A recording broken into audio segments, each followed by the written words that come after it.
My boss murdered me yesterday, but I showed up to work anyway. I'm a keeper, but I can also be a sucker. Like what's been happening with my boss. I love working as a secretary, it's a job that makes me feel really fulfilled. This makes me a bit of a stereotype though with how I practically melted when Jonathan Price, my boss, complimented my blouse and my work ethic on my first day. I just reminded myself by looking at the silver ring on his left hand and the picture on his desk with his children that I shouldn't read too much into it. Jonathan was perfect though, and over time I realized I read him just right. I never wanted to be the other woman. I just wanted to be loved. And being around Jonathan, working late nights just to have a moment to talk with him, having drinks after work. The inevitable happened. He kissed me after a few too many beers, and we ended up going back to my place. We slept together. I poured my heart out to him after that, how I'd liked him for so long, and that I really felt a connection with him. He just smiled and brushed the hair from my eyes, telling me that I was the kind of girl you didn't just let get away. Of course I believed him. Of course I swallowed the lump in my throat whenever I saw Mariana coming to visit her husband. My lover. Of course I ignored how I was the chosen topic of office gossip, how the guys smirked and the other women gave me the side eye and the cold shoulder. Of course I listened when Jonathan said he was going to leave her soon. He just needed to make sure he didn't hurt her. And of course, whenever he called me to meet him at our typical meeting spot, a hotel in downtown, I was there with bells on. Yeah, I know what you're thinking of me.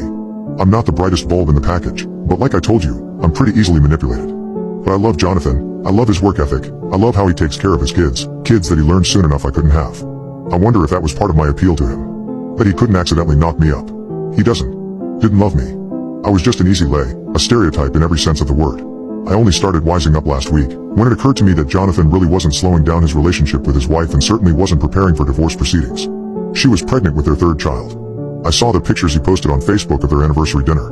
It hit me like a semi-truck when I read his status about enjoying their 15 years together and couldn't wait to see what the next 15 will bring. I cried. I drank a lot of wine. And then I asked him to come to my apartment. That we needed to talk.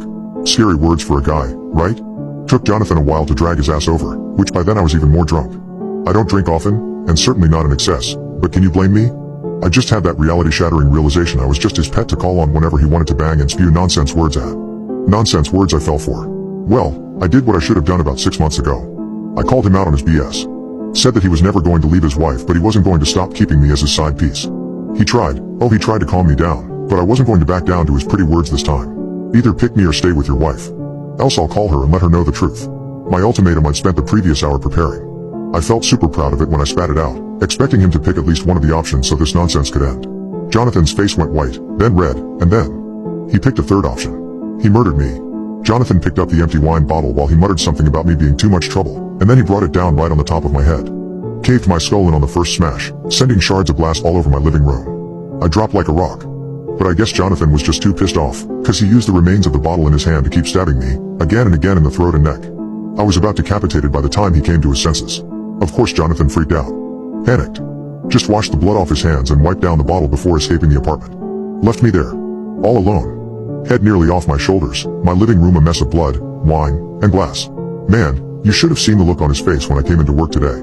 I was at my desk by the time he came in. He looked like hell, understandably, he just murdered a woman 2 days before. But he froze in his steps when he saw me sitting at my desk, tip-tapping away on my keyboard while scheduling another appointment later that week. I just waved to him real quick before going back to work. Out of the corner of my eye I saw Jonathan bolt for his office and slam the door. Oh, that felt so good. Watching him be the one to run in fear. Was he doubting his memory? Was he trying to convince himself that he just had a really bad dream? I clocked out after that, complaining about a cold. It had been passed all around the office. But I didn't go home. I went to Jonathan's home. A nice house, in a nice part of town. I saw his wife working in the small garden out front and, after adjusting my scarf, I got out and walked up the drive. She didn't see me until I was right behind her. Mariana was a pretty woman, even right now with a smudge of dirt across her face, no makeup, and her auburn hair held back with a yellow bandana. I cleared my throat and she nearly dropped the flower bulb she had in her hands. She glanced up, immediately recognizing me. Oh, hi, Nicole. Is something wrong? She got up, brushing off her hands and smiling from ear to ear. Her pregnancy was just starting to show, her belly just so slightly growing. Can we talk inside? Oh sure, sweetheart. The kids are at school, won't be back for a few more hours. Are you alright? Your voice sounds a bit raspy. I'll be fine. I waited until she was sitting down before I began the most difficult conversation of my life. And I got the most difficult part of it out of the way first. Your husband and I have been having an affair for almost a year. It was so sad to see how Mariana just sighed. How she just nodded. I figured, with all the late nights at work and business trips that didn't take him out of town. I was just about to hire a private investigator to start checking in on him, so you saved me a chunk of change. Are you still sleeping with him? I shook my head. No, I figured that ended when he about took my head off with a wine bottle, I said. Her brow knitted in concern, so I decided to show her. I undid the scarf around my neck and showed her what I'd been hiding all morning at work. My neck is a sight right now, all purple and black and covered in decaying, cut-up flesh. I can't even imagine how the smell must be to someone not used to it. The putrefaction had spread down to my chest, which I showed her by unbuttoning my blouse. I'd had to start tearing my skin off to get any sort of relief. You can't imagine how horrid the itching gets when your flesh starts rotting off the bone with your skin holding it all in. I even removed my gloves to show off the pus-filled sores and bubbles forming in my wrists and fingers. Mariana went white as a sheet as she took it all in. It looked so wrong, my face perfect as it always has been, but from the neck down I looked like rotting roadkill. When the wave of stench finally hit her, she bolted for the bathroom. I could hear her violently throwing up from where I sat. I just about buttoned my shirt back up when she came back, teetering a bit and still looking pale but managing to remain steady. "Wait. Show me again." I shrugged and unbuttoned my shirt again. If she wanted a reason to barf again, she was welcome to it. But she didn't. She sat beside me, her expression of disgust melting away into one of wonder. Before Jonathan insisted I take care of the kids full time, I used to be a surgeon. You shouldn't be alive.